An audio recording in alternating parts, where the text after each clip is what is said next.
my time. You all I want. Hello students, welcome to the AV English classes. आज हम फिर से 10th class के एक टॉपिक को पढ़ने जा रहे हैं जिसका नाम है द टाइगर इन द जू, जिसको लिखा है लेस्ली नॉरविच ने। ये एक वेल्स पोएट है। ये इनकी 20 लाइन की एक शॉर्ट पोएम है जो कि डिवाइडेड है 5 क्वाड्रेंट्स में। द टाइगर इन द जू की राइमिंग स्कीम है ABCB।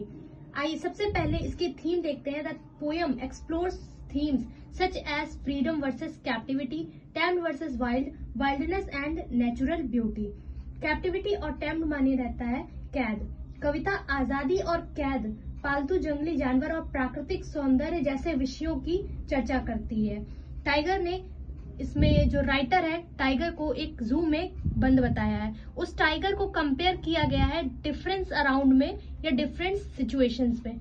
आइए सबसे पहले इसका सेंट्रल आइडिया देखते हैं। The central idea of the poem the tiger in the zoo by Leslie Norwich revolves around the contrast between the tiger's nature, instinct and its captivity।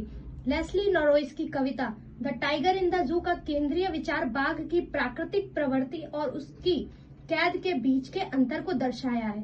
The poem highlights the theme of freedom versus confinement and the impact of captivity on wild animals.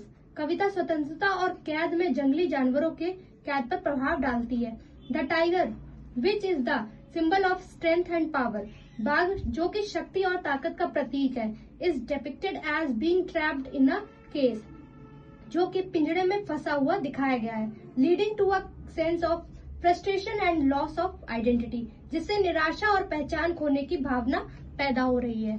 Through this portrayal the poet emphasise the importance of freedom for all living beings, जिसके चित्र के माध्यम से कवि सभी जीवित प्राणियों के स्वतंत्रता के महत्व पर जोर दिया जा रहा है। And critics the human tendency to confine nature of for entertainment, और मनोरंजन के लिए प्रकृति को सीमित करने के लिए मनुष्य की प्रवृत्ति की आलोचना की है। Thank you.